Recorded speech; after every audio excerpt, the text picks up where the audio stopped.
Nothing says Easter than putting on a second headlight onto your Harley.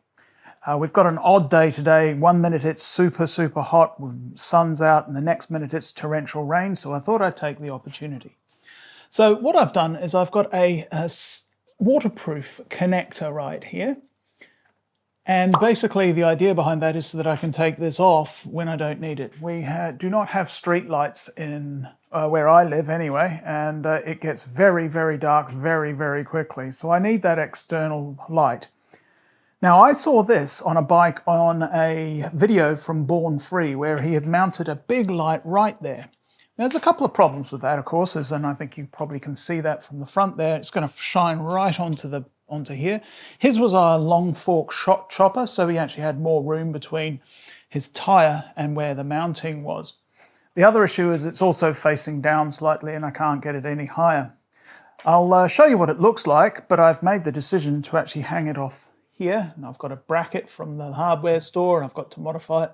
So it's going to sit right there, probably out of the way of all the brake lines and ABS lines and so forth and so on as well. So that's probably a better option. It's just a little bit more stealthy where it is, but I'll put you down and I'll show you what it looks like. I think that's actually going to light up more of the wheel than it is of the road. So I think what we're going to do is we're going to mount it in the front. And here it is with it mounted where I would like to do it. I've pulled the bracket so that it's actually going further into the fork rather than out of the fork like that. Brings it just a little bit closer into the forks, which is kind of chopper, if you like. And I think that's closer to what we're looking for. I've got yet to try it at night, but I think that's going to be working a treat. Now, what I'll show you is I'll quickly take you off here. What I've decided to do is we've got basically the idea is that we're going to have a quick release at right here, some form of quick release. A nut and bolt will be fine. I carry some of that stuff with me. And I'll be able to take this whole section off, unplug the connector, and we should only be left with a little tang there. And that tang is quite helpful for something else that I've got planned for the front and on here. Now, if this comes right, I'm actually thinking of getting one that is a little longer, so it goes from about there to there. You can get 6-inch wide ones, gives you a bit more of a spray. So yes, this light was about 30 Australian dollars. The connectors and all the wires and the relay cost more than the light, so I don't actually have high expectations of the light working, other than will it work from how I can use it. Now in Australia we have to put it in line with a relay and a switch.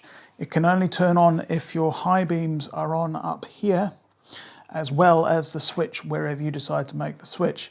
So I've got a little bit of electrician stuff to do, electricery as it were.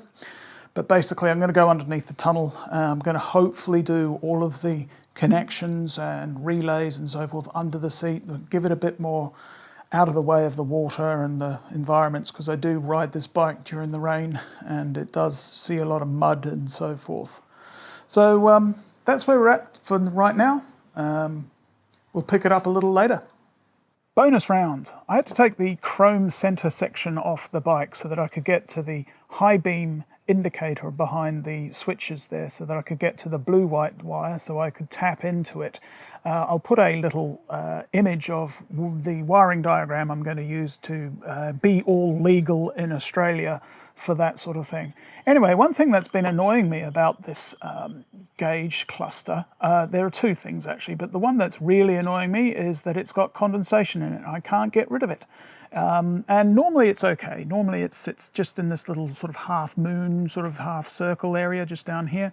And it occludes the digital section, so you can't read that, but you can still read your speedo, which in Australia is of vital importance. The most important thing that you can remember as a motorcyclist is that you can know how to read a speedo. So with that said, however, that sometimes when I'm out in a torrential rain, or if it's really hot and humid, the entire glass condenses up. Now that makes me think that there's a leak in here somewhere, but if that were the case, the condensation would not appear on a day like today, which is basically sunny as anything. So I have gone ahead and have put a little hole in it. and I'll put it up to the thing. You'll see it just there, just above the fingernail there. Super minute hole. Now there is a bloke on YouTube who did this. He put it into his Dremel and went too far and killed his circuit board. Now I thought I don't have the dexterity for a Dremel anyway, so I took a 1mm. That's not going to show up at all, but I took a 1mm from my drill bit set and sat there and basically just went back and forward with my fingers like that for 15 minutes until it got through the white plastic and made the little hole at the bottom there. So this mounts in the gauge cluster like that, should I say like that, from the side. So I don't think water's going to come in that way, and I'm hoping that the air release will allow the condensation to dissipate. If it doesn't, it's as simple as just putting a little bit of silicone over the top of that. These things are super easy to take out, so it's not a problem there, and so forth. The thing that does bother me is in Australia we're limited to the old 100 kilometers an hour, which is not straight up and down. Straight up and down is 110, which of course will get you banned from driving. So what I want to do, but I'm not going to be able to, I'm pretty sure, is to crank it so that at 100 the needle just goes straight up. So as a glance I'll be able to see if I'm doing 100, because if the needle is pointing straight ahead, I'm doing 100. So I'm going to try that, but I don't think I'm going to be able to, because the lugs on the back here, that one there, there's another one right there, and there's another one right here. Oh, right there. That is going to be the problem there. However, onwards and upwards, it's now electrician's stuff. Okay, yes, she's in place. Got everything done in the end. I say in the end, electricians and electrics is not my forte, and I always get them around the wrong way. And also, for some reason, my hands start hurting. Anyway, so basically what I ended up doing was going into here, getting the high beam indicator, tapping into that, bringing the wire back down through here to the switch, which I have mounted just here. I'm not so sure whether it's going to work well there, but you can see it right there. And it sits right next to the USB takeoff, so that's not too bad. I can remember where that is. Anyway, so that goes in one side of the switch, then goes from that switch. It's all underneath the seat, which I'm really happy about. It means it's out of the weather, etc. Now, it's all under the seat. It goes into from the switch.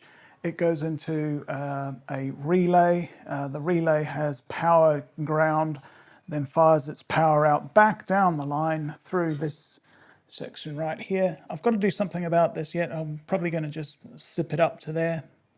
This isn't always going to be on. I'm just going to leave it on for today. And I've tested it. It all works. I'm not impressed with the light.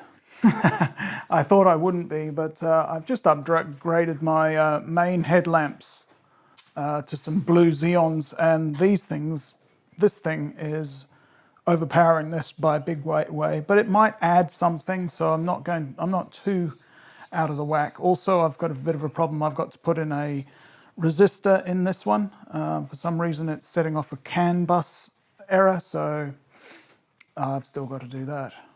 So what I'm going to do today, I know that I live in rural Queensland and you're not supposed to go out at night, but I've actually got to get some fuel. So I thought maybe I might take it for a ride tonight. I'll try out the low light on the helmet. I haven't filmed at night, so I don't know how good that's going to turn out. But I will show you what it works. It all works legally too. If there is a police officer watching this right now, it is legal. So happy days.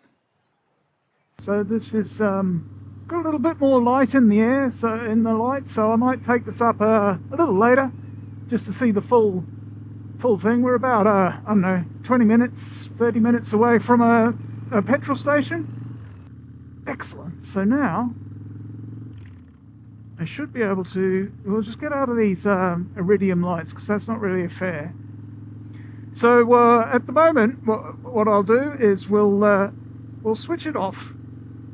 So I've switched off the secondary light, okay? So we'll just put the bike into a nice little gear that it wants to be in. Unfortunately, this road is super bumpy, so I don't know how much I'll be able to do, but okay, so here we are. And we'll try high beam. Yep, high beam. And now we'll try the secondary light. Wow, that added so much. That didn't add anything.